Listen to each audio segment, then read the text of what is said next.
Saudações psicodélicas! Nessa série de vídeos eu trago para vocês um pouquinho sobre o que é discutido nos grupos de estudos da Associação Psicodélica do Brasil. Mas antes de entrar no assunto de hoje, é importante que você saiba que para participar do grupo de estudos do CEP, Centro de Estudos Psicodélicos, você precisa se tornar apoiadora ou apoiador da APB. E você pode fazer isso no link que vai estar aqui na descrição desse vídeo. Além dos grupos de estudos do CEP, você vai ter acesso ao nosso grupo do WhatsApp e a descontos exclusivos no grupo de estudos da TRIP, Terapeutas em Rede pela Integração Psicodélica, e desconto também no nosso curso online Mente Manifesta. Os links para o GE da TRIP e para o nosso curso Mente Manifesta também estão na descrição.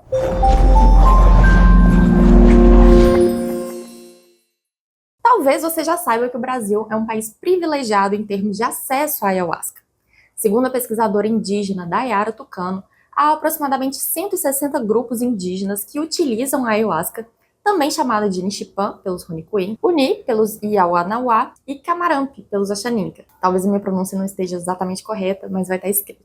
A pesquisadora também descreve que o CAAP, o cipó, ocupa milenarmente um papel central nas organizações sociais e na diplomacia entre povos indígenas. No nosso país, a gente tem também 3 religiões que se formaram em torno do consumo da ayahuasca como forma de sacramento: o Santo Daime, a Barquinha e a UDV, União do Vegetal. E recentemente a gente tem visto também uma diversidade enorme de rituais neoxamânicos que utilizam a bebida. E foi graças à mobilização e pressão popular para a regulamentação do uso religioso da ayahuasca no final da década de 80 que as portas para as pesquisas científicas se abriram, já que naquela época o uso da bebida estava a um fio de ser proibido por aqui. Atualmente, o Brasil é um dos países que está na vanguarda das pesquisas com ayahuasca e com psicodélicos. No entanto, existem muitas encruzilhadas éticas que estão envolvidas na pesquisa e na regulamentação dessas substâncias. Para aprofundar no tema da bioética em pesquisa com a ayahuasca, o Luiz Felipe Valêncio escreveu o artigo Aspectos Bioéticos do Cuidado com a Ayahuasca,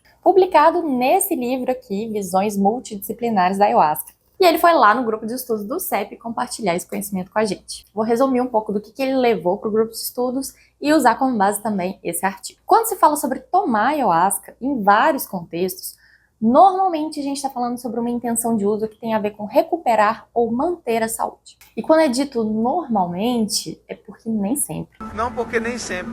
Em alguns contextos, ela pode estar relacionada também com outras atividades, como a caça, a manipulação das condições climáticas e de recursos, a feitiçaria, a magia, entre outros. Mas voltando aos objetivos terapêuticos, a coisa ela começa a ficar bastante complexa quando a gente olha mais de perto para os conceitos de cura, terapêutica e cuidado, porque o sentido dado a esses conceitos podem variar dependendo do contexto cultural e político das pessoas. Por exemplo, em algumas linhas, o nome trabalho de cura é usado se referindo a um processo longo e contínuo, mas ligado ao trabalho de autoconhecimento, expressão e relação com o cosmos.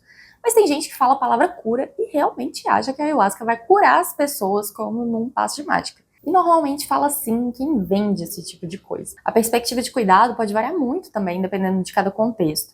Nos diferentes espaços onde se utiliza a ayahuasca, determinadas noções de cuidado podem tomar a forma, por exemplo, de instruções transmitidas antes, durante ou depois das cerimônias e que podem ter relação com diferentes aspectos da experiência, como, por exemplo, dietas e preparações, regras e acordos coletivos desses espaços e também com o manejo a longo prazo dessas experiências. Alguns contextos contam com uma ou mais pessoas nesse papel de cuidadoras durante as sessões e em outros, nenhuma pessoa, E quem toma precisa se virar sozinho. Às vezes, quando alguém precisa de amparo, ele é como deve ser, bastante respeitoso e acolhedor, mas em outros não. Existem relatos de casos em que alguém estava ali precisando de acolhimento, mas acabou sendo amarrada involuntariamente com fins de contenção, ou pessoas que foram isoladas num quartinho porque estava tendo peia e era para ficar ali até a peia acabar, ou pessoas que foram orientadas a tomar mais ayahuasca ou usar outra substância a fim de lidar com a situação. Enfim, são situações bem delicadas. No meio ayahuasqueiro tem muita gente incrível fazendo trabalhos seríssimos e realmente ajudando as pessoas no seu caminho, mas também tem muita gente picareta, abusiva ou, no mínimo, ingênuas. O coletivo Movaia vive recebendo histórias de abuso gravíssimas que acontecem nesse meio, denunciando esse tipo de coisa e promovendo um debate super importante sobre esse tema. Um outro ponto muito importante é que nem sempre as perspectivas indígenas, religiosas e científicas são convergentes e homogêneas.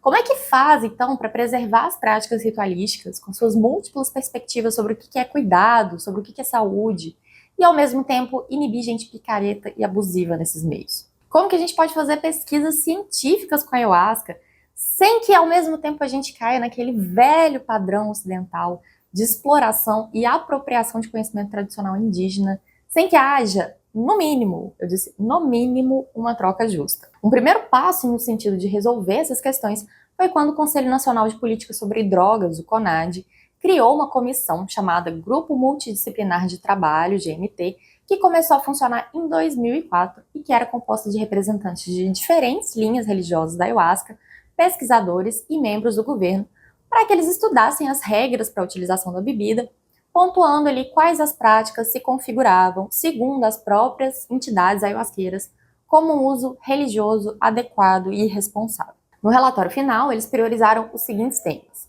definição de uso ritual, comércio, turismo, publicidade, associação da ayahuasca com outras substâncias, criação de novos centros, autossustentabilidade das entidades, procedimentos de recepção de novos interessados, curandeirismo e uso terapêutico. Eles caracterizaram os chamados trabalhos de cura como uma prática inserida no contexto da fé e a distanciaram do conceito de terapias, que são entendidas como atividades realizadas no âmbito das práticas científicas de saúde. O GMT também assinalou a importância de se estimular pesquisas sobre os usos da ayahuasca e que sejam realizadas por diferentes disciplinas, incluindo as pesquisas sobre as suas possíveis propriedades terapêuticas e clínicas. E embora citasse isso, o relatório não desenvolveu muito essa questão. Em 2010, foi publicada a Resolução número 1 do CONAD, um documento regulatório que caracteriza o uso religioso, os procedimentos para a recepção dos novos adeptos, o uso da ayahuasca por menores de idade e pessoas grávidas e a sustentabilidade na produção da ayahuasca. Esses documentos são muito importantes para orientar as práticas religiosas com a ayahuasca, mas eles pouco informam sobre o que é preciso fazer para administrar a ayahuasca em contextos de investigação terapêutica, clínica e biomédica, e também não aprofundam nas questões indígenas. Mas falando aqui sobre pesquisa, gente, falar sobre pesquisa com ayahuasca é algo muito difícil e complexo. Porque é muito fácil, mas muito fácil, que os cientistas e a própria legislação reproduzam um padrão de dominação disfarçado de ciência neutra, a tal da dominação epistêmica. Bom, eu não vou explicar o que é episteme aqui, senão esse vídeo vai ficar gigante, mas algo que na prática soa mais ou menos assim. Gente, olha só a bebida desses índios.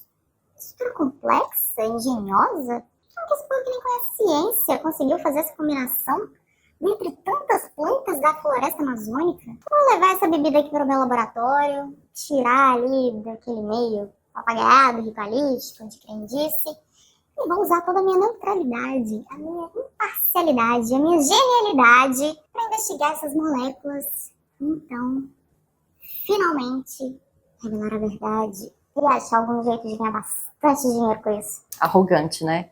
E é assim que minas de dinheiro se fazem em cima de tradições indígenas, sem que nada, absolutamente nada, seja oferecido em troca ou em colaboração. É muito fácil cair numa postura que nunca se coloca na posição de valorizar de fato o conhecimento de outra cultura e cosmovisão, e só querer sugar na maior cara de pau. A boa notícia é que não precisa ser assim, e nem deve ser assim, na verdade, né? A bioética é a área de conhecimento que vem se desenvolvendo ao longo dos anos para dar conta dessas questões super complexas.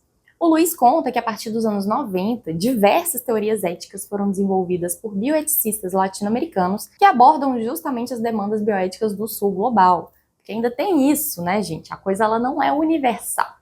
A bioética que a América Latina demanda pode ser diferente em muitos aspectos da bioética que se aplicaria na Europa, por exemplo. Tá, Priscila, mas o que tem para hoje? Né? Se eu quiser fazer uma pesquisa com ayahuasca em humanos, que tipo de caminho seguir? Já tem alguma coisa regulamentada? Bom, no Brasil, as pesquisas científicas realizadas envolvendo seres humanos, de uma forma geral, devem ter os seus protocolos metodológicos submetidos para uma avaliação ética no sistema dos Comitês de Ética em Pesquisas, os CEPs, da Comissão Nacional de Ética em Pesquisa, CONEP, que é um sistema aí criado pelo Conselho Nacional da Saúde, o CNS. E para finalizar esse vídeo, eu quero destacar o que o Luiz traz como as contribuições mais importantes da ética do cuidado para o campo da saúde no geral. Primeiro, a importância que é dada às relações sociais, destacando a interdependência mútua nos relacionamentos entendendo que os relacionamentos são mutuamente interdependentes e que é preciso considerar e dar lugar à fragilidade e à vulnerabilidade nessas relações. E segundo, o reconhecimento e a valorização do papel das emoções nos processos de cuidado, em contraposição àquela velha visão que eu tenho certeza que você já viu por aí ou até reproduziu, que considera as emoções irrelevantes ou inadequadas ou irracionais ou moralmente ruins nas tomadas de decisão.